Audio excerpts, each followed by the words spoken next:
Dicen que para ser poeta hay que bajar alguna vez al infierno. La primera vez que entré en la cárcel no me sorprendió ni el ruido de los candados, ni las puertas que se iban cerrando, ni las rejas, ni nada de todo lo que yo me había imaginado. Tal vez porque la cárcel está en un lugar que es bastante abierto, se ve el cielo, las gaviotas pasan volando y te crees que tenés el mar ahí al lado, que estás muy cerquita de la playa. Pero en realidad las gaviotas van a comer al basural, que está cerquita de la cárcel. Seguí entrando y de repente veía presos moverse por los pabellones, cruzar. Fue como si diese un paso hacia atrás y pensara que yo podría perfectamente haber sido alguno de ellos, de haber tenido otra historia, otro contexto, otra suerte. Porque nadie puede elegir el lugar en donde nace.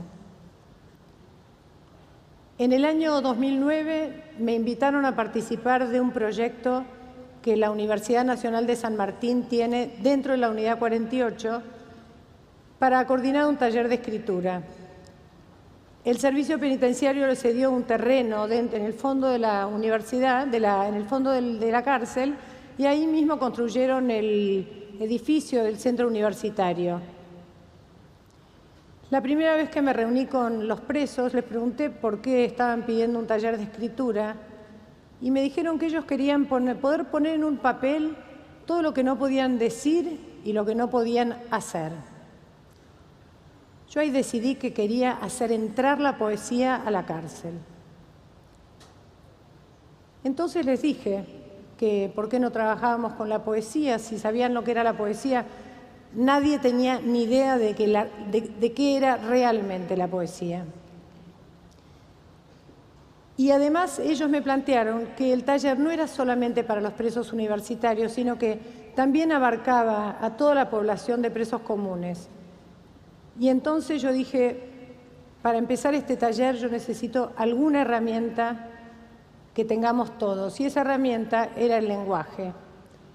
Entonces teníamos lenguaje, teníamos taller, podíamos tener poesía. Pero lo que yo no calculé fue que la desigualdad también vive en la cárcel. Y había muchos de ellos que no tenían ni siquiera un primario completo, muchos no manejaban la letra cursiva, apenas una imprenta. Tampoco escribían demasiado fluidamente. Entonces, lo que hicimos fue empezar a buscar poemas cortos, pero muy potentes. Y empezamos a leer, y leímos un autor, y leímos otro autor. Y al leer esos poemas tan cortitos, entre todos se fueron dando cuenta de que lo que hacía el lenguaje poético era romper una determinada lógica y armaba otro sistema. Romper la lógica del lenguaje es también romper la lógica del sistema al que ellos están acostumbrados a responder. Entonces apareció un nuevo sistema, unas nuevas reglas que los hizo entender muy rápidamente, pero muy rápidamente, que con el lenguaje poético iban a decir absolutamente lo que ellos quisieran. Dicen que para ser poeta hay que bajar alguna vez al infierno. Y a ellos infierno les sobra infierno. Una vez uno de ellos dice, en la cárcel no dormís nunca, nunca se puede dormir en la cárcel, jamás podés cerrar los párpados. Y entonces yo hice, así como ahora, un momento de silencio y les digo, chicos, eso es poesía, eso. El universo carcelario está exhibido, lo tienen en la mano. Todo esto que dicen, que no duermen nunca, esto destila miedo. Todo esto no escrito, todo esto es la poesía. Entonces empezamos a apropiarnos de ese infierno y nos metimos directamente de cabeza en el séptimo círculo. Y en ese séptimo círculo del infierno, tan nuestro y tan querido, aprendieron a que las paredes podían ser invisibles, a hacer gritar a las ventanas, a que nos escondiéramos dentro de las sombras. El primer año que había terminado el taller, convocamos a una pequeña fiesta de fin de año, como se hace cuando se realiza un trabajo con tanto amor, uno quiere celebrar y hacer una fiesta. Y convocamos a familiares, amigos, a autoridades de la universidad. Lo único que tenían que hacer ellos era leer un poema, recibir su diploma, aplausos, y eso era toda nuestra sencilla fiesta.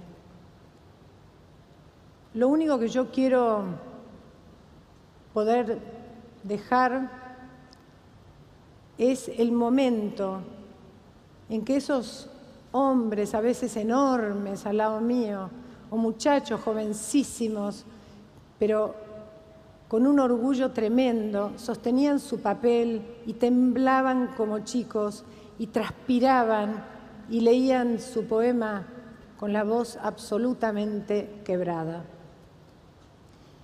Ese momento a mí me hizo pensar mucho que seguramente a muchos de ellos era la primera vez que alguien los aplaudía por algo que hubiesen hecho. En la cárcel hay cosas que no se pueden hacer. En la cárcel no se puede soñar, en la cárcel no se puede llorar. Hay palabras que están prácticamente prohibidas, como la palabra tiempo, la palabra futuro, la palabra deseo.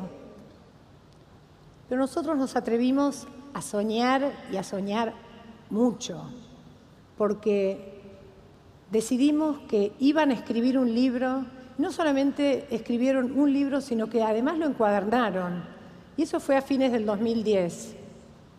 Hicimos una segunda apuesta y escribimos otro libro y encuadernaron otro libro. Y eso fue hace poquito, a fin del año pasado. Lo que puedo ver semana a semana es cómo se van convirtiendo en otras personas, cómo se van transformando, cómo la palabra les da una dignidad que ellos no conocían, ni siquiera podían imaginar, no sabían que esa dignidad existía y que podía ser de ellos. En el momento del taller, en ese infierno amado que tenemos, todos abrimos las manos y el corazón y damos lo que tenemos, lo que podemos, todos por igual. De esa forma uno siente que al menos muy poquitito está reparando esa tremenda fractura social que hace que a muchos como ellos, a muchísimos como ellos, los espera la cárcel como único destino. Recuerdo un verso de un enorme poeta, de un gran poeta, de la Unidad 48, de nuestro taller, Nicolás Dorado. Tengo que conseguir un hilo infinito para coser esta gran lastimadura. La poesía hace eso, cose las lastimaduras de la exclusión, abre puertas.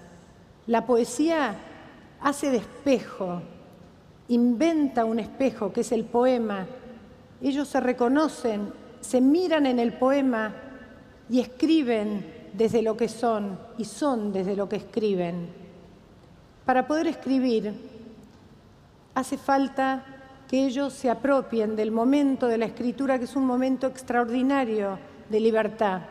Tienen que entrar en la cabeza y buscar ese pedacito de libertad que nunca nadie les puede quitar al momento de escribir, y que también eso les sirve para comprobar que la libertad es posible aún estando dentro de la cárcel, y que la única reja que tenemos en nuestro maravilloso espacio es la palabra reja, y que todos en nuestro infierno ardemos de felicidad cuando se prende la mecha de la palabra.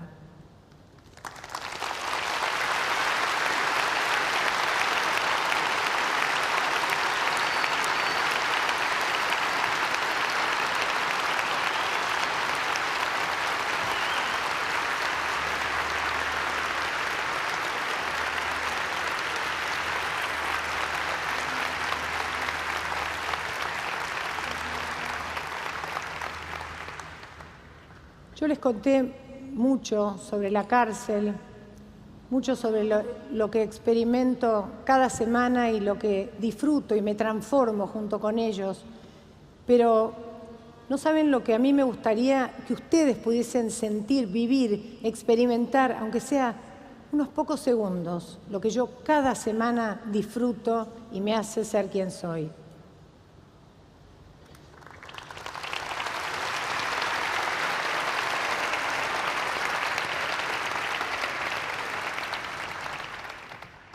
El corazón mastica lágrimas de tiempo.